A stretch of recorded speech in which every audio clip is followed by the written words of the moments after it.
Hey, good morning, you guys. For everyone who was not in tune last night on my channel, I released a lot of videos dealing with R. Kelly. He turned himself into the police station last night, y'all, so we got the ball rolling. It's gonna be glorious. Just a couple of updates for you guys. Azriel Clary and Joycelyn Savage were with R. Kelly last night when he turned himself into the Cook County Jail.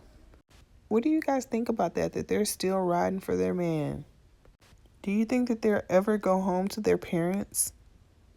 Everyone is saying that this isn't Azriel behind Joycelyn, but if you think about it, you guys have only seen her with her hair down and out and fluffed out and no glasses.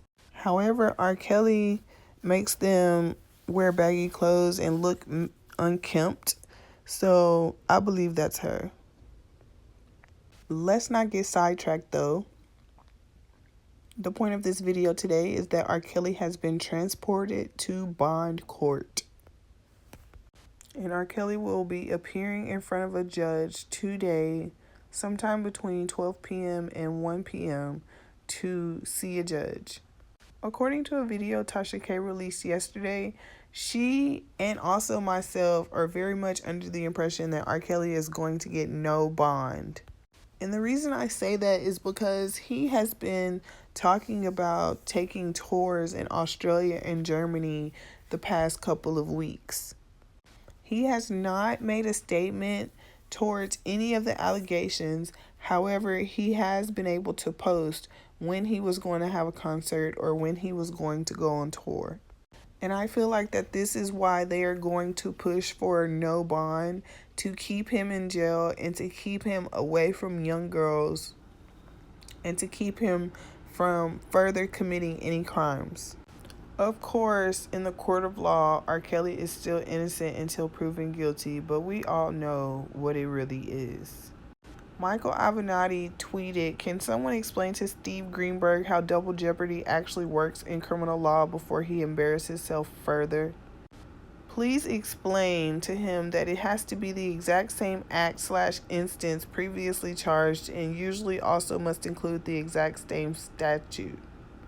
What Avenatti means by that, you guys, is when R. Kelly was tried in his 2008 child porn trial, he was tried on child pornography. He was not tried on statutory rape charges. So victim RL, who was involved with him from September 26, 1998 to September 25th, 2001, could very well indeed be Rashana Landfair, allegedly. Because since she never testified and she never came to court and said that it wasn't her, then technically she never gave her side. And so with her being an adult now, she's free to make her own decision on whether or not she wants to testify against him in the statutory rape charges. So for the instance that he had acts with her as a child, I believe she never had a say-so in the situation because her parents were accepting money from R. Kelly. And now with her being a grown woman, she's able to make her own decisions. And with all of this newfound evidence coming to light, she probably has a different perspective on it than she did back then. Her parents probably did not seek her any counseling or therapy for the things that she went through as a child with R. Kelly. And with them accepting money from him and her still to this day probably being around him, she probably was raised up believing lies that her mother and her father told her. And so now that she's grown and all of this is coming out in the public eye, she probably has a lot more dots to connect to make sense of the bigger picture. However, if it is not RL in the new case and it is not Rashana, then forgive me. However, the dates coincide almost too perfectly. And I mean, come on now, RL, you can pull up a list of all the women who ever came out against R. Kelly, whether it's old news or new news, and you can put two and two together. Like, for instance, LC, I figured that was Laura Calhoun, which was the younger Instagram model that he was dating a couple of years ago. I believe RL may be Rashana Landfair, and of course we know that JP is Jerronda Pace. And I'm not really sure who HW is, but I feel like we'll figure it out sooner or later.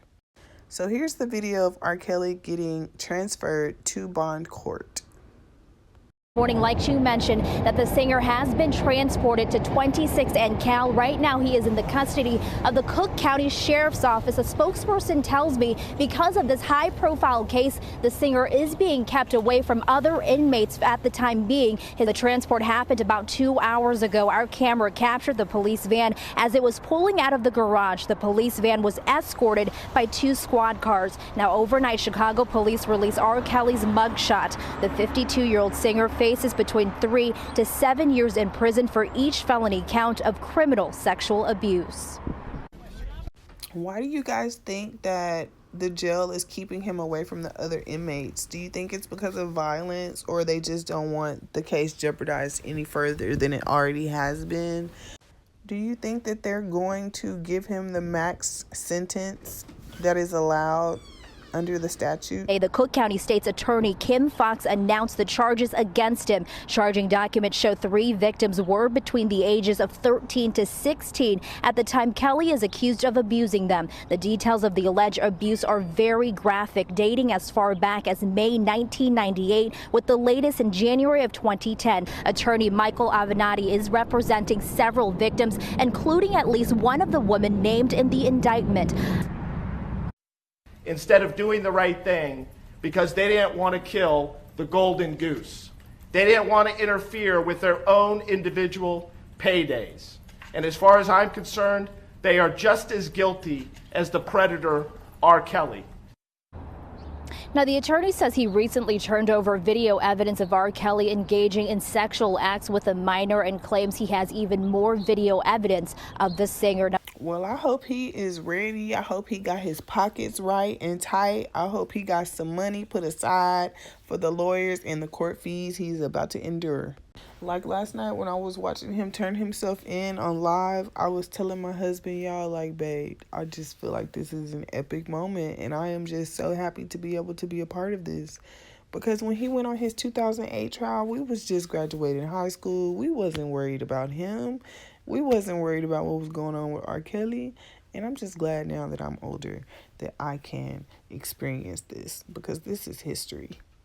Well, yes, you guys, I don't think that it's going to be double jeopardy, because I don't think that they're trying him on child pornography anymore.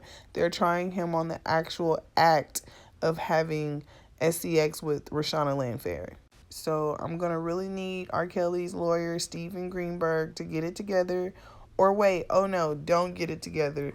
Let's keep this lame-ass lawyer on his team so we know for sure that the next place he's going is to a federal prison somewhere. So do y'all think that R. Kelly is going to get fed time? Do you think that the state and the federal prosecutors are going to be fighting over who gets him first? That'll be so funny. Hell, it's probably gonna be both, because I know somebody who got 100 years. They was doing 75 years fed time and 25 years state time, and when you finish your state time, you go and do your fed time. But either way, y'all know I'm gonna keep y'all updated on this R. Kelly topic. So that's all I have for you guys today. If you have not already liked the video, go ahead and thumbs up. Don't forget to comment your thoughts and opinions down below. And also, if you're new, don't forget to subscribe if you have not already. And if you make sure to hit the little bell next to the subscribe button, you'll be notified when I post more videos. And I'll see you guys in the next video.